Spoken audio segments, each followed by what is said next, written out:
नमस्कार सर्वांना। आजच्या भागामध्ये आपण मिसलेनियस करंट अफेअर्सचा पुढचा टप्पा अभ्यासतो। या भागामध्ये आपण काही एमसीक्यूजचा अभ्यास करणार आहोत। आता हे एमसीक्यूज जे आहेत ते तोंडपाठ करायचे। मग तुम्हाला याची स्क्रिप्ट मी पाठवली, पीडीएफ पाठवलेली आहे। ती पीडीएफ समोर ठेवायची, ते प्रश्न तुमचा एमसीक्यूचा जो आन्सर शीट आहे त्याच्यावर सोडवण्याचे प्रयत्न करायचे। लक्षात आलं? आपण आज ते प्रश्न आणि त्यांची उत्तरं पाहूयात। लगेच आपण आपल्या विषयाला सुरुवात करूयात। आजचा पहिला प्रश्न पहा। Open network for digital commerce ONDC startup महोत्सव खालीलपैकी कोणत्या ठिकाणी पार पडलाय? पणजी, नवी दिल्ली, नवी मुंबई आणि कोची कोणत्या ठिकाणी पार पडलाय? तर हा जो ONDC आहे, open network for digital commerce startup महोत्सव, हा नवी दिल्लीला पार पडलेला आहे, हे लक्षात ठेवायचं आहे। नवी दिल्लीमध्ये हा पार पडलेला आपल्याला दिसतो, नवी दिल्ली। लक्षात आलं? आणि कोणत्या ठिकाणी पार पडला नवी दिल्लीमध्ये? तर वाणिज्य भवन नावाचं भवन आहे, त्या ठिकाणी पार पडलेले। कधी पार पडलेला आहे? तर हा मे 2024 मध्ये पार पडला। कोठे पार पडला? दिल्लीमध्ये। कोणत्या भवनामध्ये पार पडला? वाणिज्य भवन या ठिकाणी हा महोत्सव पार पडलेला आपल्याला दिसून येते। पहिलीच आवृत्ती म्हणजे पहिल्यांदा पार पडलाय, हे लक्षामध्ये ठेवायचं आहे। तशा प्रकारे open network for digital commerce startup महोत्सव खालीलपैकी कोणत्या ठिकाणी पार पडला? नवी दिल्लीला पार पडला मे 2024 मध्ये, आणि वाणिज्य भवन दिल्ली या ठिकाणी हा पार पडलेला आपल्याला दिसून येतो। पुढच्या प्रश्नाकडे जाऊया। पुढचा प्रश्न 15 ते 17 मे 2024 या कालावधीमध्ये भारत, ऑस्ट्रेलिया, इंडोनेशिया या त्रिपक्षीय सागर सुरक्षा कार्यशाळा खालीलपैकी कोणत्या ठिकाणी पार पडले? पणजी, नवी दिल्ली, नवी मुंबई, कोची कोणत्या ठिकाणी पार पडलेली आहे? काय म्हणतोय आपण? महत्वाचं आहे, 3 देश तुम्हाला या ठिकाणी दिसत आहेत। एक आहे भारत, एक आहे ऑस्ट्रेलिया, एक आहे इंडोनेशिया। तर भारत, ऑस्ट्रेलिया, इंडोनेशिया या त्रिपक्षीय सागर सुरक्षा कार्यशाळा खालीलपैकी कोणत्या ठिकाणी पार पडलेली आहे? तर आपण या ठिकाणी म्हटलं की कोची या ठिकाणी पार पडलेली आहे। लक्षात आलं? 3 देश लक्षात ठेवा, तिथेही आपल्याला प्रश्न येईल। भारत, ऑस्ट्रेलिया, इंडोनेशिया त्रिपक्षीय कुठली सागरी सुरक्षा कार्यशाळा ही कोची या ठिकाणी पार पडलेली, ही लक्षामध्ये ठेवायची। कोणत्या कालावधीमध्ये पार पडली? तर ही कार्यशाळा 15 ते 17 मे 2024 म्हणजे मे 2024 मध्ये ही कार्यशाळा पार पडलेली आपल्यासाठी महत्वाची। कोणते 3 देश याच्यामध्ये सामील झाले होते हे आपल्याला विचारतील, हे लक्षात ठेवायचं। कितवी आवृत्ती होती ही? ही या कार्यशाळेची दुसरी आवृत्ती आहे। आतापर्यंतची 2024 मध्ये पार पडलेली ही दुसरी आवृत्ती आहे। लक्षात आलं? कशा प्रकारे आणि कोणत्या ठिकाणी? कोची मध्ये कोणत्या ठिकाणी पार पडली आहे? कोची मध्ये INS द्रोणाचार्य या ठिकाणी पार पडलेली आहे। लक्षात आलं? तर हे लक्षामध्ये ठेवायची। लक्षात आलं? भारत, ऑस्ट्रेलिया, इंडोनेशिया त्रिपक्षीय सागर सुरक्षा कार्यशाळा खालीलपैकी कोणत्या ठिकाणी पार पडली? कोचीला पार पडली। मे 2024 मध्ये दुसरी आवृत्ती होती। कोची मध्ये INS द्रोणाचार्य या ठिकाणी ती पार पडलेली आहे। आता हे कशासाठी कार्यशाळा घेण्यात आलेली? त्रिपक्षीय सागरी सुरक्षा कार्यशाळा घेण्याचा उद्देश कोणता होता? हिंदी महासागराचं जे क्षेत्र आहे त्या क्षेत्रामध्ये सागरी सुरक्षा वाढवता यावी या उद्देशानं ही त्रिपक्षीय सागर सुरक्षा कार्यशाळा घेण्यात आली। लक्षात आलं? मग कुठे झाली आहे? तर कोची या ठिकाणी झाली आहे, हे लक्षात ठेवायचं आहे। पुढचा प्रश्न पहा। कोणती कंपनी मायक्रोसॉफ्ट कंपनीला मागे टाकून दुसरी सर्वात मौल्यवान कंपनी बनलेली? निवेदिया, अमेझॉन, मेटा, फेसबुक, टेस्ला कोणती कंपनी मायक्रोसॉफ्ट कंपनीला मागे टाकून दुसरी, म्हणजे आता मायक्रोसॉफ्ट 3ऱ्या नंबरवरती गेली आहे।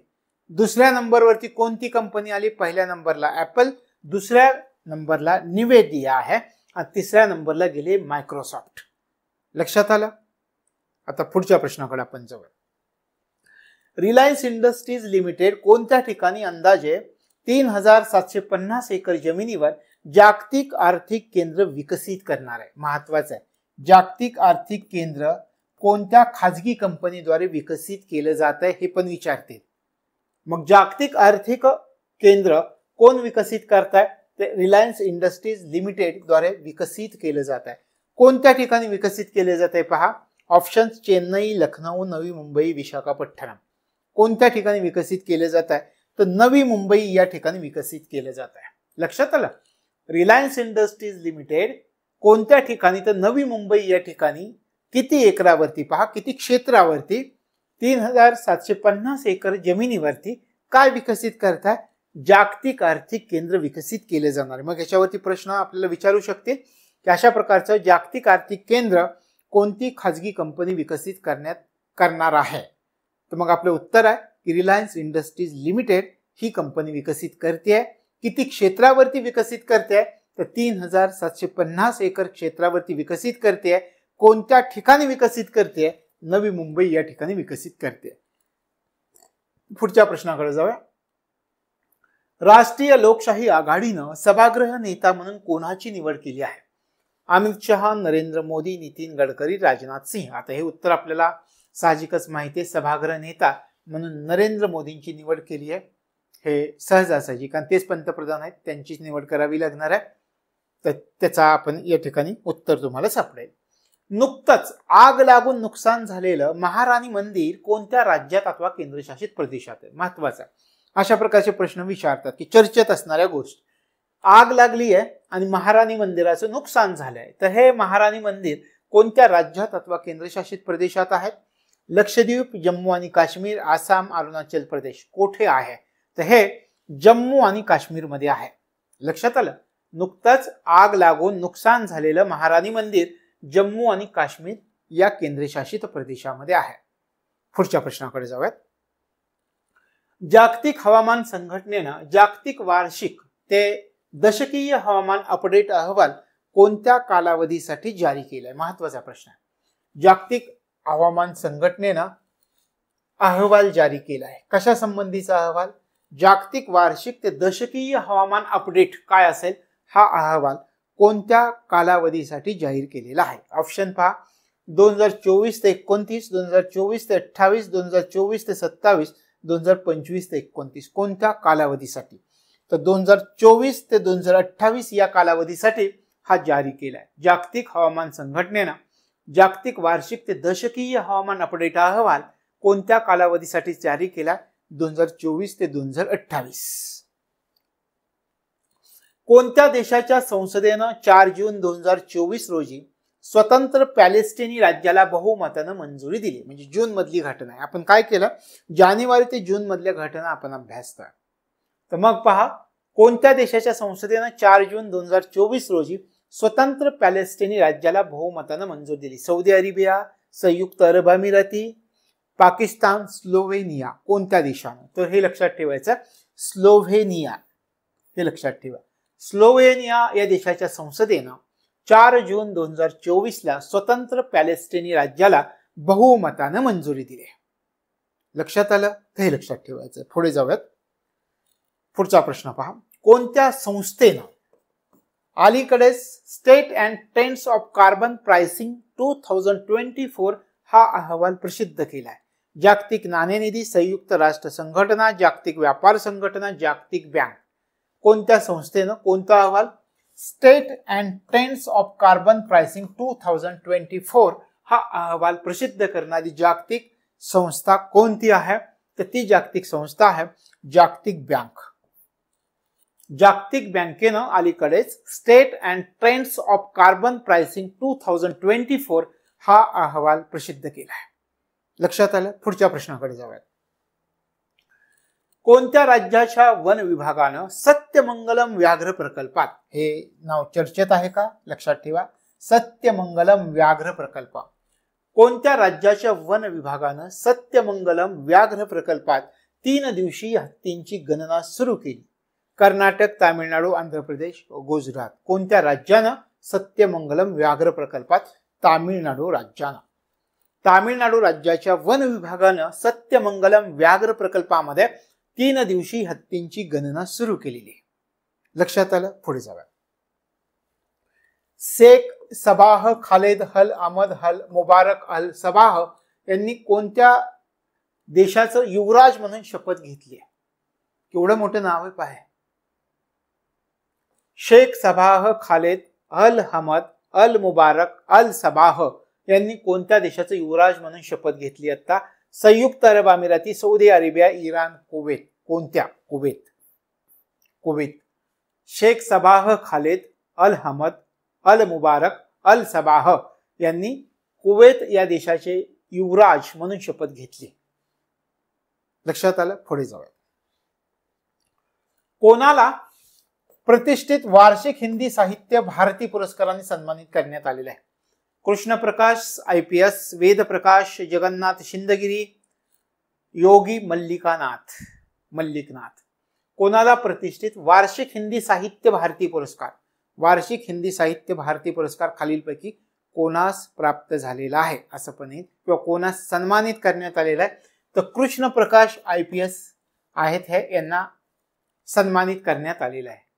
कृष्णप्रकाश यांना प्रतिष्ठित वार्षिक हिंदी साहित्य भारती पुरस्कारानं सन्मानित करण्यात आलेला आहे. लक्षात आलं? पुढे जाऊया. कोणत्या देशानं इस्रायली पासपोर्ट धारकांना आपल्या देशात प्रवेशावर बंदी घातली आहे? कोणता देश आहे की इस्रायली पासपोर्ट धारक असतील तर त्यांना आपल्या देशामध्ये प्रवेशावरती बंदी घातली? ऑप्शन पहा. संयुक्त अरब अमिराती, सौदी अरेबिया, तुर्की, मालदीव. आता अंदाज लावा 10 सेकंदामध्ये कोणता देश आहे? इस्रायली पासपोर्ट धारकांना आपल्या देशात प्रवेशावर बंदी घालणारा देश कोणता आहे? मालदीव या देशानं बंदी घातली, हे लक्षात ठेवा. मालदीव या देशानं इस्रायली पासपोर्ट धारकांना आपल्या देशामध्ये प्रवेशावरती बंदी घातलेली आहे. लक्षात आलं? पुढे जाऊया. कोणत्या राज्यातील सियांग व्हॅली मधून मुंग्यांची नवीन प्रजाती सापडली आहे? मुंग्यांची नवीन प्रजाती सापडली आहे. कोणत्या राज्यातील सियांग व्हॅली मधून? आसाम, मिझोराम, अरुणाचल प्रदेश, मणिपूर.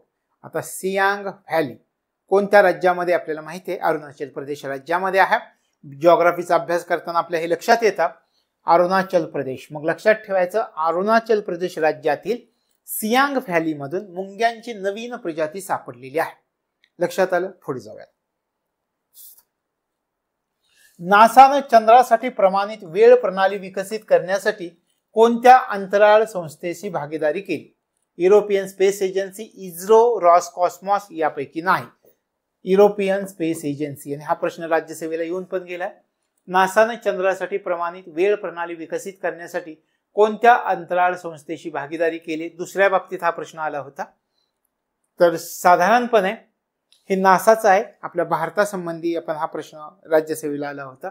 तर हे लक्षात ठेवायचं की नासाने सुद्धा कोणत्या संस्थेची भागीदारी केली? तर युरोपियन स्पेस एजन्सी. नासाने चंद्रासाठी प्रमाणित वेळ प्रणाली विकसित करण्यासाठी युरोपियन स्पेस एजन्सी या संस्थेची भागीदारी केली. लक्षात आलं? पुढे जाऊयात. अमेरिकेच्या नेतृत्वाखाली इंडो पॅसिफिक इकॉनॉमिक फ्रेमवर्क मंत्रिस्तरीय बैठक खालीलपैकी कोणत्या ठिकाणी आयोजित करण्यात आली आहे? कशाची? कोणाच्या नेतृत्वाखाली बैठक आयोजित करण्यात आलेली आहे? अमेरिकेच्या नेतृत्वाखाली बैठक आयोजित करण्यात आलेली आहे. इंडो पॅसिफिक इकॉनॉमिक फ्रेमवर्क ही मंत्रिस्तरीय बैठक आहे. कोणत्या ठिकाणी? मॉरिशस, हाँगकाँग, सिंगापूर, टोकियो. कोणत्या ठिकाणी? सिंगापूर. अमेरिकेच्या नेतृत्वाखाली इंडो पॅसिफिक इकॉनॉमिक फ्रेमवर्क ही मंत्रिस्तरीय बैठक सिंगापूर या ठिकाणी आयोजित करण्यात आली होती. लक्षात आलं? पुढे जाऊयात. सध्या चर्चेत असलेले हुल्लोंगापर गिब्बन अभयारण्य कोणत्या राज्यात आहे? सध्या चर्चेमध्ये असलेलं कुठलं? हुल्लोंगापार गिब्बन अभयारण्य कोणत्या राज्यात आहे? आसाम, अरुणाचल प्रदेश, मिझोराम, मणिपूर. कोणत्या राज्यात आहे? आसाम राज्यामध्ये आहे. सध्या चर्चेमध्ये असलेलं हुल्लोंगापार गिब्बन अभयारण्य कोणत्या राज्यामध्ये? तर आसाम राज्यामध्ये आहे. यानंतरचा प्रश्न पहा. कोणत्या देशानं युक्रेनला 1 अब्ज युरो किमतीचं लष्करी सहाय्य देण्याचं वचन दिलंय? युक्रेनला किती? पहा, 1 अब्ज युरो किमतीचं लष्करी सहाय्य देण्याचं वचन दिलंय. America, Japan, Australia, Spain. कोणत्या देशानं? स्पेन या देशानं वचन दिलंय युक्रेनला 1 अब्ज युरो किमतीचं लष्करी सहाय्य देण्याचं वचन दिलंय. पुढचा प्रश्न पहा.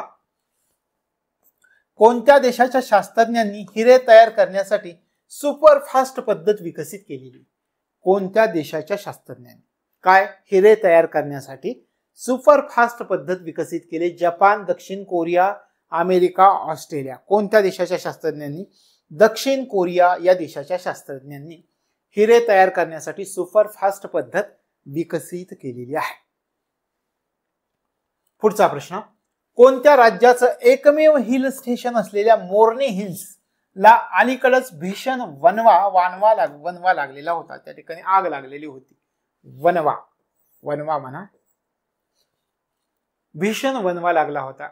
हे महत्वाचं आहे, चर्चेमध्ये असतात अशी ठिकाण. ते हिल स्टेशन आहे. आणि कोणत्या राज्याचं एकमेव हिल स्टेशन आपण म्हणतोय? मोर्नी हिल्स असं त्याचं नाव आहे. पंजाब, अरुणाचल प्रदेश, आसाम, हरियाणा. कोणतं राज्य? याच्यामध्ये हरियाणा राज्य. हरियाणा राज्याचं एकमेव हिल स्टेशन असलेल्या मोर्नी हिल्सला अलीकडेच भीषण वणवा लागलेला होता. लक्षात आलं? पुढे जाऊया.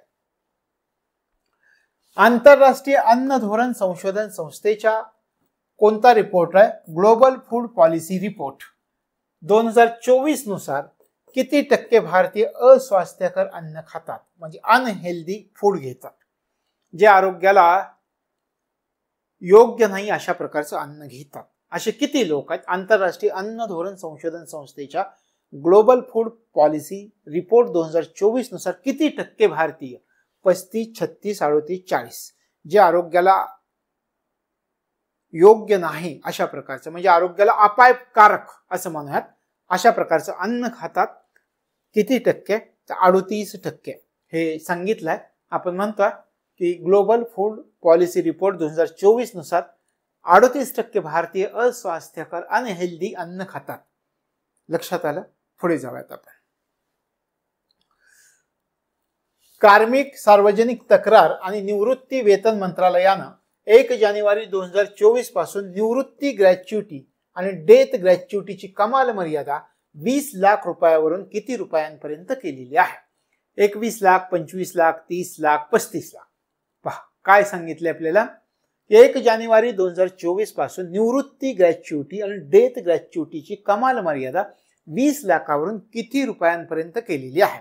तर 20 लाखावरून 25 लाख रुपयांपर्यंत केलेली आहे. लक्षात आलं? पुढे जाऊयात. कोणत्या देशाचा वेगवान गोलंदाज ब्रायडन कार्स याच्यावर 31 मे 2024 रोजी सट्टेबाजीच्या उल्लंघनासाठी 3 महिन्यांसाठी सर्व क्रिकेटमधून बंदी घालण्यात आली? कोणत्या देशाचा तो गोलंदाज होता? England, Australia, West Indies, Zimbabwe. कोणत्या देशाचा? तर इंग्लंड या देशाचा हा गोलंदाज होता. 3 महिन्यासाठी सर्व क्रिकेटमधून त्याच्यावरती बंदी घातलेली आपल्याला दिसून येते. यानंतर पहा, कोणत्या देशाचे नागरिक हरप्रीत सिंग चिमा आणि नवनीत कौर चिमा हे माउंट एव्हरेस्ट शिखरावर पोहोचणारा जगातील पहिलं शीख जोडपं ठरलंय? कोणत्या देशाचं हे जोडपं आहे? Bharat, Canada, Pakistan, America. लक्षात आलं? कोणत्या देशाचे नागरिक हरप्रीत सिंग चिमा आणि नवनीत कौर चिमा हे माउंट एव्हरेस्ट शिखरावर पोहोचणारं जगातलं पहिलं शीख जोडपं ठरलंय? हे कोणत्या देशाचं जोडपं आहे? Bharat, Canada, Pakistan, America. America या देशाचं जोडपं आहे. लक्षात आलं? पुढे जाऊयात. ऑलिव्ह रिडले समुद्री कासवांचं सर्वात मोठं प्रजनन केंद्र कोणत्या राज्यात आहे? ऑलिव्ह रिडले समुद्री कासवांचं सर्वात मोठं प्रजनन केंद्र कोणत्या राज्यात आहे? तामिळनाडू, महाराष्ट्र, गुजरात, ओडिशा. कोणत्या राज्यात आहे? ओडिशा राज्यामध्ये आहे. पुढचा प्रश्न पहा, कोणत्या देशानं जनुकीय सुधारित डासांचा वापर करून मलेरिया विरुद्ध लढा देण्यासाठी मे 2024 मध्ये एक पथदर्शी कार्यक्रम सुरू केला आहे? Bharat, Canada, Spain, जिबुती. कोणत्या देशानं? काय म्हटलंय पहा, एक देश असा आहे की त्या देशानं जनुकीय सुधारित डासांचा वापर करून मलेरिया विरुद्ध लढा देण्यासाठी एक पथदर्शी कार्यक्रम मे 2024 मध्ये सुरू केलाय. कोणत्या देशानं? त्याच्यामधल्या जिबुती या देशानं हा कार्यक्रम, पथदर्शी कार्यक्रम सुरू केलाय. लक्षात आलं? जनुकीय सुधारित डासांचा वापर करून मलेरिया विरुद्ध लढा देण्यासाठी मे 2024 मध्ये जिबुती या देशानं एक पथदर्शी कार्यक्रम सुरू केलेला आहे. पुढचा प्रश्न घ्या. नवीन ऊर्जा गुंतवणुकीला चालना देण्यासाठी रिलायन्स इंडस्ट्रीज कोणत्या देशाच्या नेल कंपनी सोबत भागीदारी केली आहे? कशाला पहा, नवीन ऊर्जा गुंतवणुकीला चालना देण्यासाठी रिलायन्स इंडस्ट्रीजनं कोणत्या देशाच्या नेल कंपनी सोबत भागीदारी केली? America, Australia, Japan, Norway. कोणत्या देशासोबत भागीदारी केली आहे? नॉर्वे या देशासोबत भागीदारी केली. लक्षात आलं? नवीन ऊर्जा गुंतवणुकीला चालना देण्यासाठी रिलायन्स इंडस्ट्रीज कोणत्या देशाच्या नेल कंपनी सोबत भागीदारी करते? तो नॉर्वे देशाच्या नेल कंपनी सोबत भागीदारी करते. पुढचा प्रश्न पहा, जगातील सर्वात मोठ्या रिफायनिंग कॉम्प्लेक्सचे प्रचालक असलेल्या रिलायन्स इंडस्ट्रीजना कोणत्या देशाच्या रोज नेफ्ट सी महिन्याला किमान 3 दशलक्ष बॅरल तेल रुबलमध्ये खरेदी करण्यासाठी 1 वर्षाचा करार केला? आपल्याला उत्तर पण सांगितलंय. रुबल हे चलन कोणत्या देशाचं आहे? रशियाचं आहे. म्हणजे आपल्याला ऑप्शन सुद्धा वाचायची गरज नाहीये. रुबलमध्ये खरेदी करण्यासाठी करार केला. रुबल हे रशियाचं चलन आहे.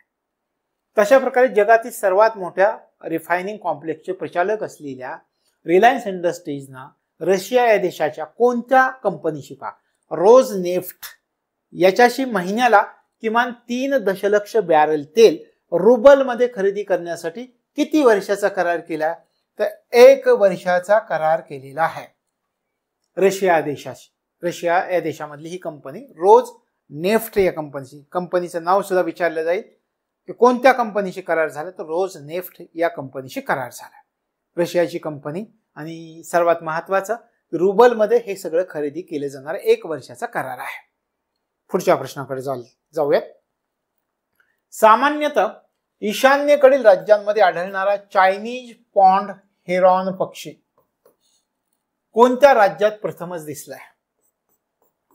सामान्यतः ईशान्येकडील राज्यामध्ये आढळून येणारा चायनीज पॉन्ड हेरॉन पक्षी सध्या कोणत्या राज्यामध्ये प्रथमच दिसून आलाय? उत्तर प्रदेश, मध्य प्रदेश, छत्तीसगड, उत्तराखंड. तो उत्तराखंड राज्यामध्ये प्रथमच दिसून आलाय हा पक्षी. लक्षात आलं? पुढे जाऊया. पुढचा प्रश्न पहा, मोठा प्रश्न आहे, व्यवस्थित समजावून घ्या. सर्वोच्च 1000 सूचीबद्ध कंपन्यांना पर्यावरणीय, सामाजिक आणि प्रशासन पैलूंवर त्यांची कामगिरी उघड करण्यास अनिवार्य करणारा business responsibility and sustainability reporting उपक्रम कोणत्या संस्थेशी संबंधित आहे? Reserve bank of India, state bank of India, SEBI यापैकी नाही. आता याच्यामध्ये तुम्हाला उत्तर प्रश्नामध्येच मिळाले. आपण काय म्हणतोय? सर्वोच्च 1000 सूचीबद्ध कंपन्यांना पर्यावरणीय, सामाजिक आणि प्रशासन पैलूंवर त्यांची कामगिरी उघड करण्यास अनिवार्य करणारा business responsibility and sustainability reporting उपक्रम कोणत्या संस्थेशी संबंधित आहे? कंपन्याशी संबंधित, सेबीशी संबंधित आहे. लक्षात आलं? पुढे जाऊयात. कोणत्या राज्य सरकारनं अलीकडेच वन विकास महामंडळाला 2024-25 मध्ये आर्थिक उदरनिर्वाहासाठी निलगिरीची झाडं लावण्याचा आदेश जारी केलाय? निलगिरीचे झाडं कशासाठी पहा, पुन्हा एकदा प्रश्न वाचूयात. कोणत्या राज्य सरकारनं अलीकडेच वन विकास महामंडळाला 2024-25 मध्ये आर्थिक उदरनिर्वाहासाठी कशाची झाडं लावण्याचा आदेश जारी केलाय? निलगिरीची झाडं लावण्याचा आदेश जारी केलाय. तामिळनाडू, कर्नाटक, केरळ, आंध्र प्रदेश. कोणत्या राज्यानं? तर केरळ राज्यानं हा आदेश जारी केला आहे.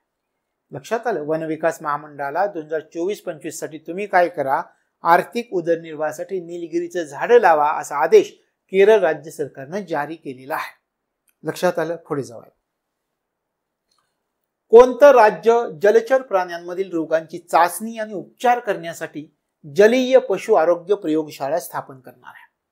कोणतं राज्य जलचर प्राण्यांमधील रोगांची चाचणी आणि त्यांचे उपचार करण्यासाठी जलीय पशु आरोग्य प्रयोगशाळा, महत्वाचं आहे बरं का हे, जलीय पशु आरोग्य प्रयोगशाळा कोणत्या राज्यामध्ये स्थापन केली जाणार आहे? उत्तर प्रदेश, छत्तीसगड, झारखंड, बिहार. कोणत्या राज्यामध्ये? तर हे बिहार राज्यामध्ये स्थापन केली जाणार आहे. राज्य जलचर प्राण्यांमधील रोगांची चाचणी करायची, त्यांचा उपचार करायच्यात, यासाठी खालीलपैकी कोणत्या राज्यामध्ये जलीय पशु आरोग्य प्रयोगशाळा स्थापन केली जाणार आहे? बिहार राज्यामध्ये. लक्षात आलं? पुढे जाऊयात. कोणत्या राज्यामधील घुगोवा राष्ट्रीय जीवाश्म उद्यानात जीवाश्म लाकडापासून बनवलेल्या प्रागैतिहासिक कलाकृती सापडलेल्या आहेत? महत्वाचा प्रश्न आहे. कोणत्या राज्यातील कोणतं उद्यान आहे? पहा, घुगवा राष्ट्रीय जीवाश्म उद्यान हे सध्या चर्चेत आहे. ते कोणत्या राज्यात आहे हे पण आपल्याला विचारतील. दोन प्रकारे, वेगवेगळ्या प्रकारे हा प्रश्न विचारला जाऊ शकेल की सध्या चर्चेत असणारं घुगवा राष्ट्रीय जीवाश्म उद्यान कोणत्या राज्यामध्ये आहे असा पण येईल. आणि दुसऱ्या प्रकारे आपण म्हणतोय की कोणत्या राज्यातील घुगवा राष्ट्रीय जीवाश्म उद्यानात जीवाश्म लाकडापासून बनवलेल्या प्रागैतिहासिक कलाकृती सापडल्या आहेत? छत्तीसगड, बिहार, उत्तर प्रदेश, मध्य प्रदेश. कोणत्या राज्यामध्ये? तर मध्य प्रदेश राज्यामध्ये.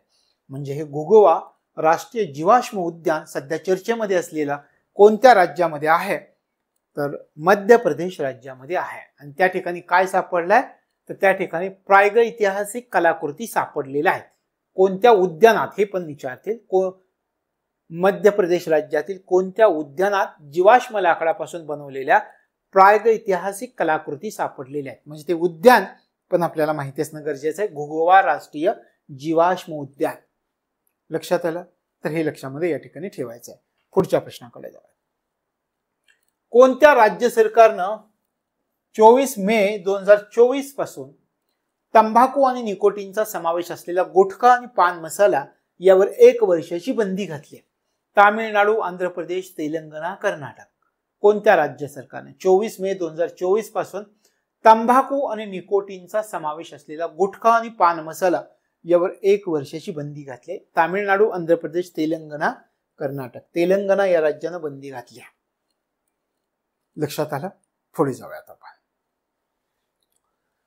रेमल चक्रीवादळामुळं, हे आपण अभ्यासलं चक्रीवादळ मागच्या काही लेक्चरमध्ये. रेमल चक्रीवादळामुळं मिझोराम मध्ये कोणत्या जिल्ह्यात 28 मे 2024 रोजी दगडाची खाण कोसळून अनेक जणांचा मृत्यू झाला? हे महत्वाचे चर्चेत आहे. रेमल चक्रीवादळ या वादळामुळं मिझोराम मध्ये कोणत्या जिल्ह्यामध्ये 28 मे 2024 ला एक दगडाची खाण कोसळली आणि त्याच्यामध्ये अनेक जणांचा मृत्यू झालाय? ऐझवाल, चंपई, कोलासिब, सिंहाया. मिझोराम मध्ये कोणत्या जिल्ह्यामध्ये? तर ऐझवाल जिल्ह्यामध्ये हे घडलंय. लक्षात आलं? रेमल चक्रीवादळामुळे मिझोराम मध्ये ऐझवाल जिल्ह्यामध्ये 28 मे 2024 रोजी दगडाची खाण कोसळून अनेक जणांचा मृत्यू झालेला आहे. पुढे जाऊयात. लोकप्रिय स्थळांवर सौंदर्य आणि स्वच्छता मानकं वाढविण्यासाठीचा कोणता उपक्रम पेयजल आणि स्वच्छता विभागामार्फत राबवला जातोय? मुख्यमंत्री स्वच्छता योजना, स्वच्छता green leaf rating, one time स्वच्छता स्कीम, ईट राईट स्वच्छता. कोणता? कशासाठी? पहा, लोकप्रिय स्थळ आहेत आणि त्या स्थळांवरती सौंदर्य आणि स्वच्छता मानकं वाढवायची आहेत. यासाठी एक उपक्रम राबवला जातोय पेयजल आणि स्वच्छता विभागामार्फत. त्या उपक्रमाचं नाव काय आहे? त्या उपक्रमाचं नाव आहे स्वच्छता ग्रीन लीफ रेटिंग. म्हणजे आपल्याला जर असं विचारलं स्वच्छता ग्रीन लीफ रेटिंग म्हणजे काय, तर आपल्याला लक्षात येईल की लोकप्रिय स्थळांवर सौंदर्य आणि स्वच्छतेची जी मानकं आहेत ती मानकं वाढवण्यासाठीचा हा उपक्रम आहे. आणि हा उपक्रम कोणामार्फत राबवला जातोय? तर पेयजल आणि स्वच्छता विभागामार्फत हा उपक्रम राबवला जातोय. लक्षात आला?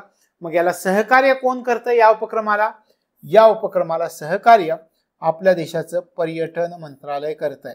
सहकार्य कोणामार्फत केले जात आहे या उपक्रमासाठी? तर पर्यटन मंत्रालयामार्फत सहकार्य केलं जात आहे. लक्षात आलं? पुढे जाऊयात. कोणत्या राज्य सरकारनं मालमत्ता मालकांवरील आर्थिक भार कमी करण्याच्या उद्देशानं सर्व शहरी स्थानिक स्वराज्य संस्थांमध्ये वन टाइम स्कीम, सर्व शहरी स्थानिक स्वराज्य संस्थांमध्ये वन टाइम स्कीम अवलंबन अनिवार्य केलंय? तेलंगणा, आंध्र प्रदेश, कर्नाटक, गुजरात. कोणत्या राज्य सरकारने हे केलेलं आहे? सांगता येईल? सर्व शहरी स्थानिक स्वराज्य संस्थांमध्ये वन टाइम स्कीम अवलंबन अनिवार्य केलेलं आहे. हे केलंय तेलंगणा सरकारनं. लक्षात आलं? आता पुढच्या प्रश्नाकडे आपण जाऊयात.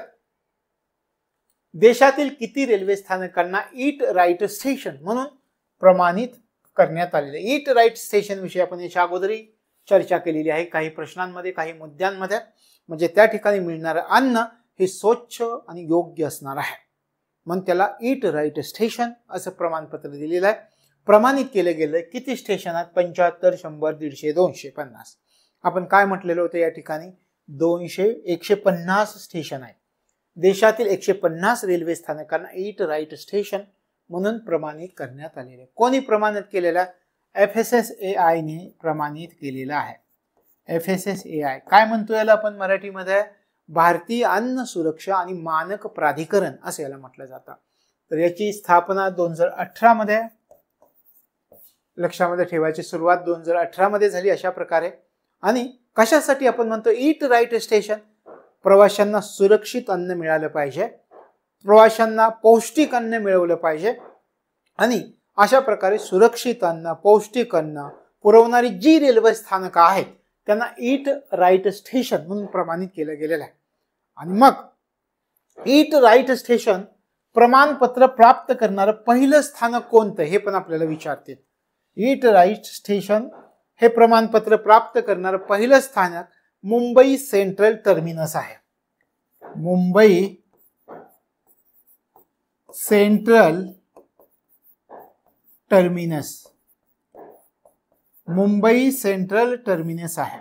लक्षात आलं की देशातील किती रेल्वे स्थानकांना ईट राईट स्टेशन म्हणून प्रमाणित करण्यात आलेलं? 150.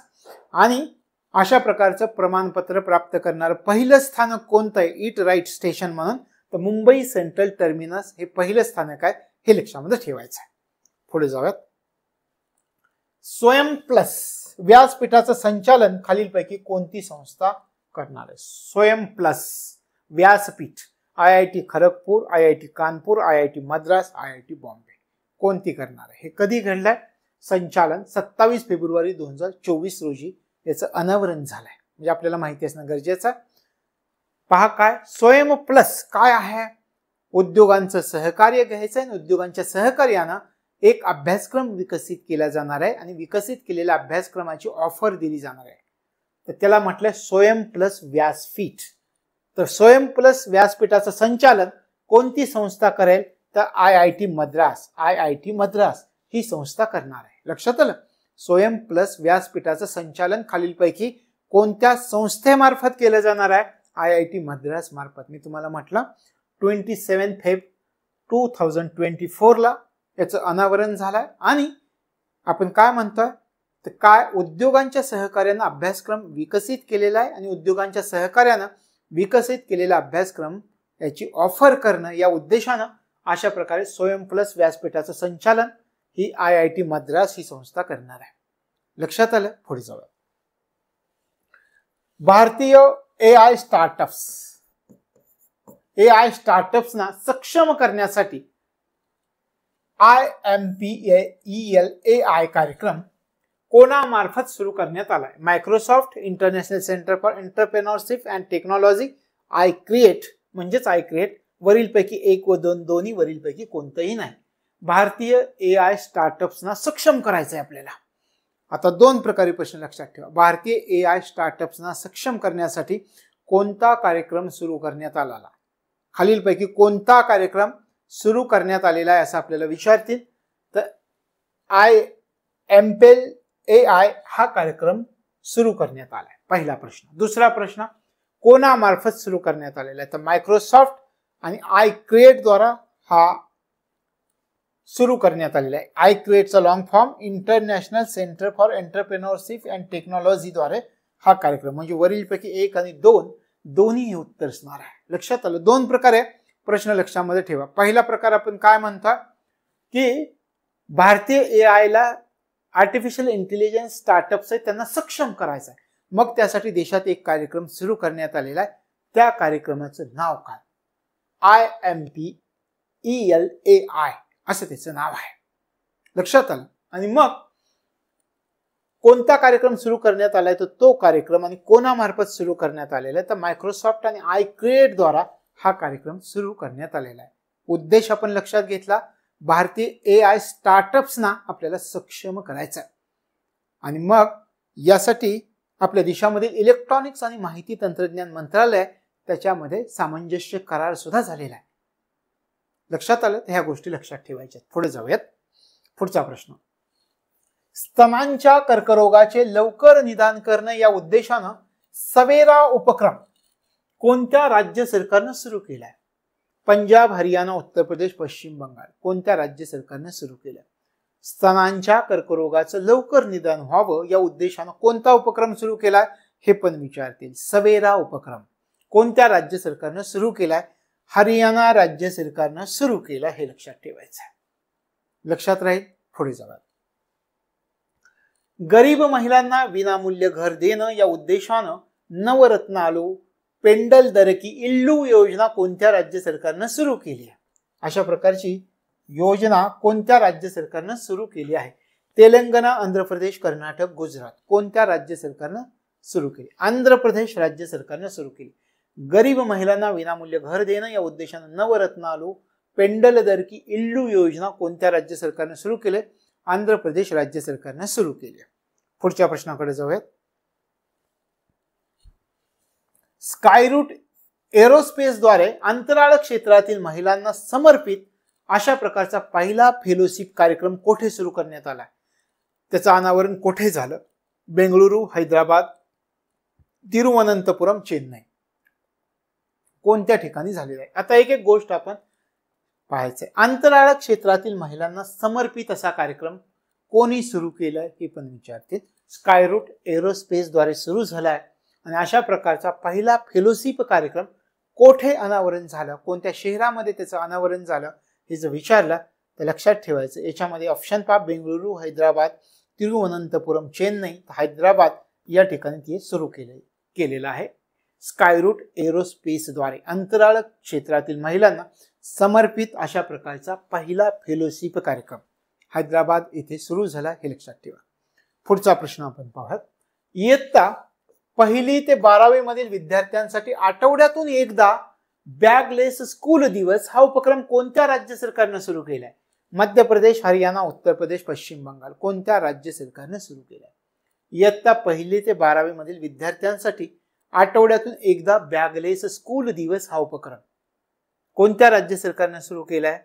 तर लक्षामध्ये ठेवायचं, याच्यामध्ये मध्य प्रदेश या राज्य सरकारनं सुरू केलेला आहे. लक्षात आलं तर हे लक्षामध्ये ठेवायचं. तशा प्रकारे काही प्रश्नांचा याच्यामध्ये आपण अभ्यास केलाय. आता पुढचे काही आपले मुद्दे आहेत त्यांचा आपण विचार करणार आहोत. कीर्ती उपक्रम. आता कीर्ती उपक्रम काय आहे याचा आपण थोडासा विचार करूयात. काही ऑब्जेक्टिव्ह क्वेश्चन्स आपण पाहिले, त्याच्यानंतर हा एक उपक्रम आहे, हा उपक्रम आपण समजावून घेऊयात. सुरुवातीला या उपक्रमाची सुरुवात कोठे झाली, हा उपक्रम कशासाठी याचा आपण विचार करूयात. कीर्ती उपक्रम काय मुख्य उद्दिष्ट आहे याचा आपण विचार करूयात.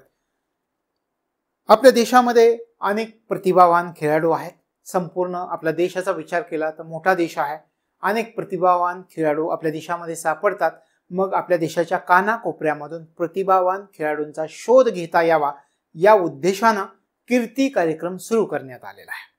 म्हणजे हा कार्यक्रम कशासाठी सुरू करण्यात आलेला आहे हे अगोदर तुम्हाला समजलं. काय? प्रतिभावान खेळाडूंचा शोध घ्यायचा आहे. आपल्या देशातल्या कानाकोपऱ्यामधून प्रतिभावान खेळाडूंचा शोध घेणे या उद्देशानं खालीलपैकी कोणता उपक्रम सुरू करण्यात आलेला आहे असं विचारलं तर कीर्ती उपक्रम सुरू करण्यात आलेला आहे. कधी सुरू झाला? 12 मार्च 2024 मध्ये सुरू झाला. एक एक आता आपण फॅक्ट पाहूयात. 12 मार्च 2024 मध्ये हा उपक्रम सुरू झाला. कोणत्या ठिकाणी हा उपक्रम सुरू करण्यात आला हे पण विचारतील. चंदीगड या ठिकाणी हा उपक्रम सुरू करण्यात आला. म्हणजे 2-3 गोष्टी आपल्या लक्षात आल्या. कीर्ती उपक्रम नेमका आहे काय? आता थोडस पण कीर्तीचं लॉंग फॉर्म पाहूयात. काय लॉंग फॉर्म आहे? KIRTY या ठिकाणी आपण म्हणूयात KIRTI कीर्ती. काय आहे कीर्तीचा? Khelo India rising talent identification. Khelo India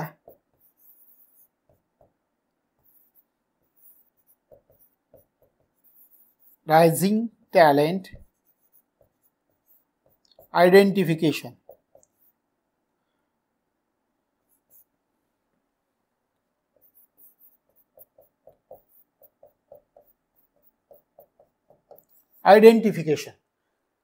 कीर्तीचा long form काय पहा, Khelo India rising talent identification. लक्षात आलं. तशा प्रकारे हा उपक्रम आपल्या देशामध्ये 12 मार्च 2024 ला सुरू झाला. चंदीगड या ठिकाणी त्याचं उद्घाटन झालंय. कुठे उद्घाटन झालं हे पण विचारतील आणि त्याचा उद्देश मी तुम्हाला सांगितलं, देशाच्या कानाकोपऱ्यामधून प्रतिभावान खेळाडूंचा शोध घेणं.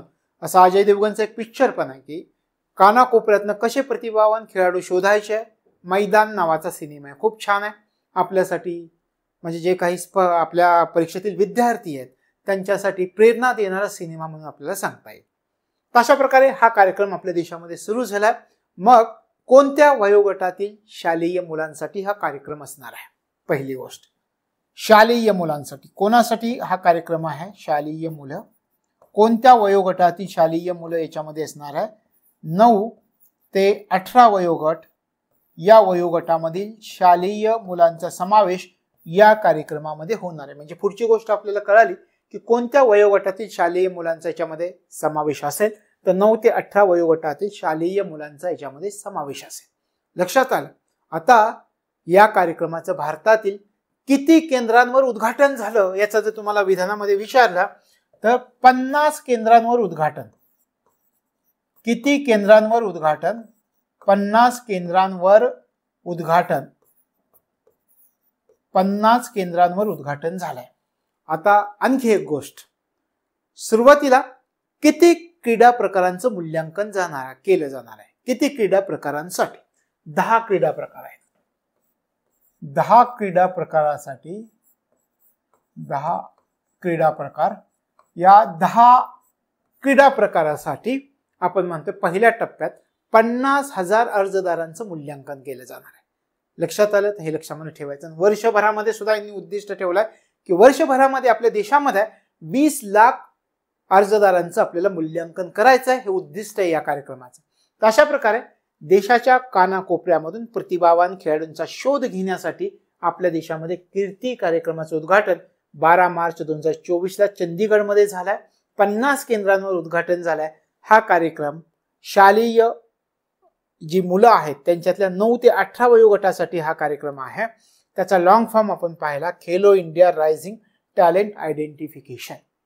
शिवाय या कीर्ती कार्यक्रमाचं एक उद्दिष्ट पण आहे. त्यांचं म्हणणं असं आहे, या खेळाचा आपल्याला एक साधन म्हणून उपयोग करायचा आहे. साधन कशाचं? बऱ्याचदा आपण पाहतो की मुलं अंमली पदार्थाच्या व्यसनाधीनतेकडे जातात. जर त्यांना समज नसेल, समज देणारं कोण नसेल, किंवा एखाद्याच्या मैत्रीच्या नादाने व्यसनाधीनतेकडे ही मुलं जाताना दिसतात, आपण पाहतो बऱ्याचदा.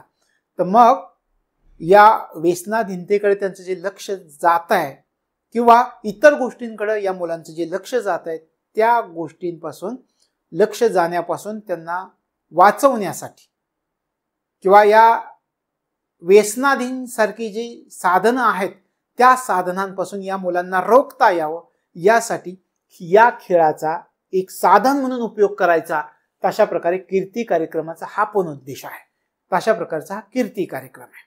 लक्षात आलं. आता याच्यावरची आपण काही संभाव्य प्रश्न पाहूयात. संभाव्य प्रश्नामध्ये पहा, पहिला प्रश्न, कीर्ती कार्यक्रमाचं उद्घाटन खालीलपैकी कोणत्या शहरांमध्ये झालं आहे? चेन्नई, चंदीगड, लुधियाना, सुरत. आपण म्हटलं उद्घाटन कुठे झालंय? उद्घाटन चंदीगड या ठिकाणी झालेलं आहे. पुढचा प्रश्न पाहूयात. कीर्ती या कार्यक्रमामध्ये किती वयोगटातील शालेय मुलांचा समावेश असणार आहे? 5 ते 12, 6 ते 18, 12 ते 18, 9 ते 18. आपण म्हटलंय 9 ते 18. लक्षात आलं. तशा प्रकारे हा कीर्ती कार्यक्रम आहे. लक्षात आलं. पुढे जाऊयात. पुढचा EMPS योजना 2024. EMPS योजना, electric mobility promotion scheme. EMPS electric mobility promotion scheme असं म्हटलेलं आहे याला, आणि त्याला संक्षिप्त रूप EMPS योजना 2024 आहे. सुरुवात कधी झाली या योजनेची? या योजनेची सुरुवात 1 एप्रिल 2024 मध्ये झाली. 1 April 2024. Electric mobility promotion scheme सुरुवात कधी झाली? 1 एप्रिल 2024. आता तुम्ही म्हणाल याचं उद्दिष्ट काय आहे? आपल्याला काय करायचं आहे? हरित गतिशीलतेला चालना द्यायची. आता तुम्ही म्हणाल हरित गतिशीलतेला चालना द्यायची आहे. ठीक आहे, लक्षात आलं. गतिशीलता, हरित गतिशीलता याला चालना देणं. मग काय करायचंय आपल्या देशामध्ये? अनेक वाहनं आपण पाहतो की ज्यांच्यामधून मोठ्या प्रमाणावरती प्रदूषण होत आहे. मग काय करायचंय आपल्याला? आपल्या देशामध्ये इलेक्ट्रिक वाहन निर्मितीला प्रोत्साहन द्यायचं आहे. हरित गतिशीलतेला चालना देणं हे पहिलं उद्दिष्ट आहे. आणि दुसरं आहे की देशामध्ये यासाठी काय करावं लागेल, तर देशात इलेक्ट्रिक वाहन निर्मितीला प्रोत्साहन द्यायचं आहे. देशात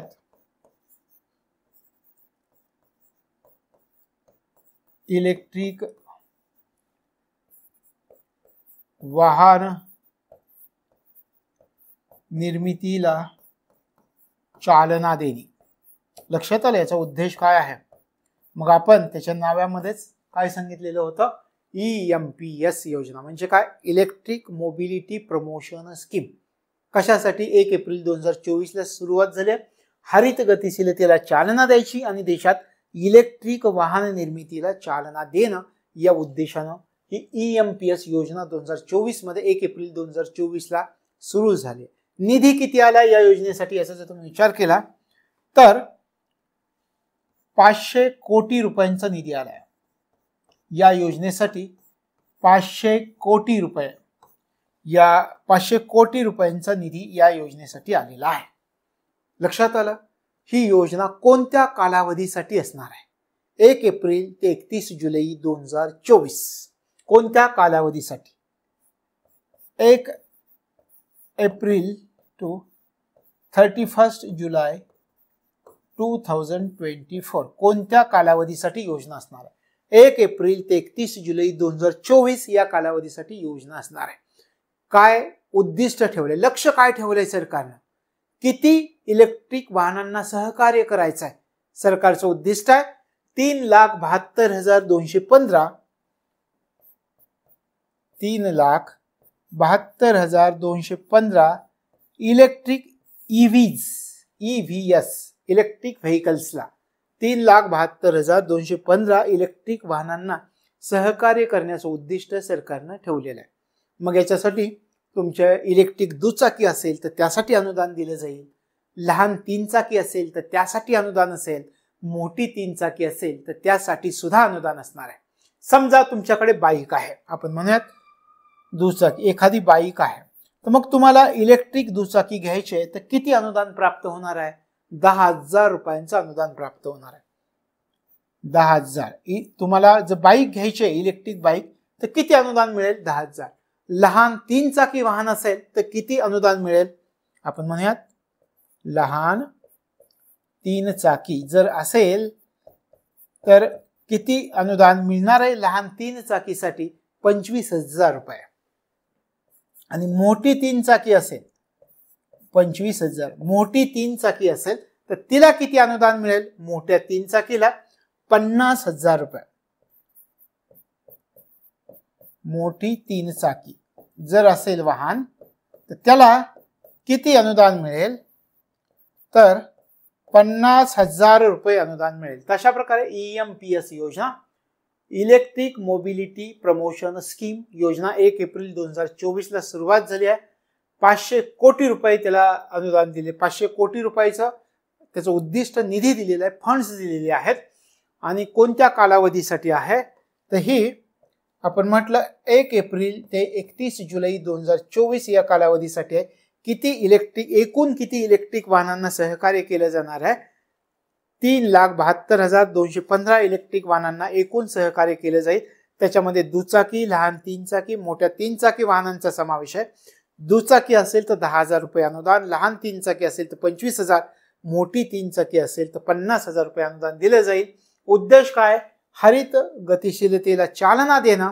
आणि हे करत असताना हे साध्य करण्यासाठी देशात इलेक्ट्रिक वाहन निर्मितीला चालना देणं. मग आपल्याला विचारतील देशात इलेक्ट्रिक वाहन निर्मितीला चालना देण्यासाठी सरकारनं कोणती योजना सुरू केली? EMPS. लक्षात आलं? इलेक्ट्रिक मोबिलिटी प्रमोशन स्कीम ही योजना 1 एप्रिल 2024 ला सुरू करण्यात आली. याच्यावरचा प्रश्न काय असेल त्याचा आपण विचार करूया. इलेक्ट्रिक परिचालन प्रोत्साहन योजनेची सुरुवात केव्हापासून करण्यात आलेली आहे? इलेक्ट्रिक मोबिलिटी प्रमोशन स्कीम म्हणजे इलेक्ट्रिक परिचालना प्रोत्साहन योजनेची सुरुवात केव्हापासून? 12 जानेवारी 2024, 15 फेब्रुवारी 2024, 31 मार्च 2024, 1 एप्रिल 2024. कधीपासून? 1 एप्रिल 2024 हे आपलं उत्तर आहे. लक्षात आलं? पुढचा प्रश्न कसा विचारतील याच्या? देशात इलेक्ट्रिक वाहन निर्मितीला प्रोत्साहन देण्यासाठी अवजड उद्योग मंत्रालयाकडून खालीलपैकी कोणता उपक्रम राबवला जात आहे? फेम, CRNI, EMPS वरीलपैकी कोणतंही नाही. Electric mobility promotion scheme. देशात इलेक्ट्रिक वाहन निर्मितीला प्रोत्साहन देण्यासाठी अवजड उद्योग मंत्रालयाकडून EMPS electric mobility promotion scheme हा उपक्रम राबवला जात आहे. लक्षात आलं? पुढची आपली योजना आहे CRNI उपक्रम. CRNI उपक्रम. सी म्हटलं एक हा स्त्रियांसाठी असणारा RNI उपक्रम. मग तो काय आहे हे आपण या ठिकाणी समजावून घेऊयात. आपण काय म्हणतो? CRNI. RNI चा लॉंग फॉर्म काय आहे? Research network of India. RNI काय आहे? RNI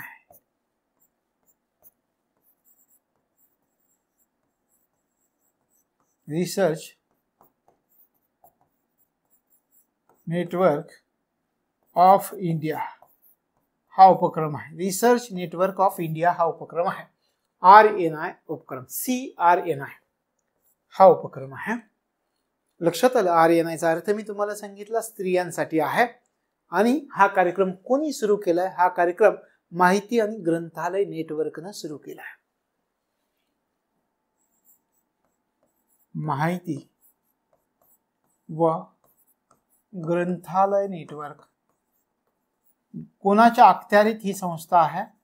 कोणाची संस्था आहे? विद्यापीठ अनुदान आयोगाची संस्था आहे. UGC विद्यापीठ अनुदान आयोगाची ही संस्था आहे.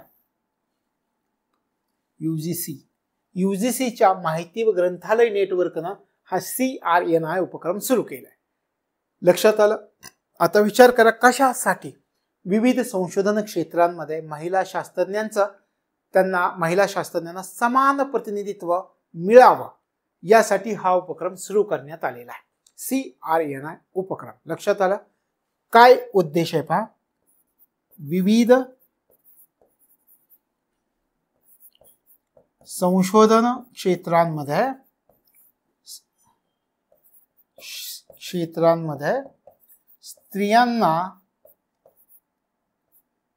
स्त्रियांना समान प्रतिनिधित्व मिळालं पाहिजे. समान प्रतिनिधित्व मिळावं, समान प्रतिनिधित्व मिळावं या उद्देशानं हा CRNI हा उपक्रम सुरू करण्यात आलाय. सोपं आहे का? CRNI उपक्रम. C म्हणजे स्त्रियांना, RNI म्हणजे रिसर्च नेटवर्क ऑफ इंडिया. आणि कोणी उपक्रम सुरू केलाय? तर विद्यापीठ अनुदान आयोगाच्या UGCच्या माहिती आणि ग्रंथालय नेटवर्कना हा कार्यक्रम सुरू केलाय. उद्देश काय? विविध संशोधन क्षेत्रांमध्ये स्त्रियांना समान प्रतिनिधित्व मिळावं यासाठी हा उपक्रम सुरू केलाय. म्हणजे काय? या व्यासपीठामार्फत काय साध्य होणार आहे? आपल्या देशामधील महिला शास्त्रज्ञ, आपल्या देशामधील प्राध्यापक यांच्या करिअरच्या प्रगतीसाठी मार्ग तयार होईल. त्यांच्या करिअरच्या प्रगतीसाठी आता त्या सक्षम होतील या उद्देशानं CRNI उपक्रम सुरू करण्यात आलेला आहे. लक्षात आलं? याच्या संबंधीचा एक प्रश्न आपण अभ्यासूयात. विविध संशोधन क्षेत्रामध्ये महिला शास्त्रज्ञांचं समान प्रतिनिधित्व राखण्यासाठी विद्यापीठ अनुदान आयोगाच्या माहिती आणि ग्रंथालय नेटवर्क कडून खालीलपैकी कोणता उपक्रम राबवला जातोय? फेम, CRNI, EMPS वरीलपैकी कोणताही नाही. CRNI research network of India. अशा प्रकारे हे काही प्रश्न आपण पाहिले, काही मुद्दे आजच्या भागामध्ये पाहिले. आजचा हा भाग या ठिकाणी आपला पूर्ण होता. भेटूयात पुढच्या भागामध्ये. तोपर्यंत तुम्हाला तुमच्या अभ्यासासाठी मनापासून शुभेच्छा.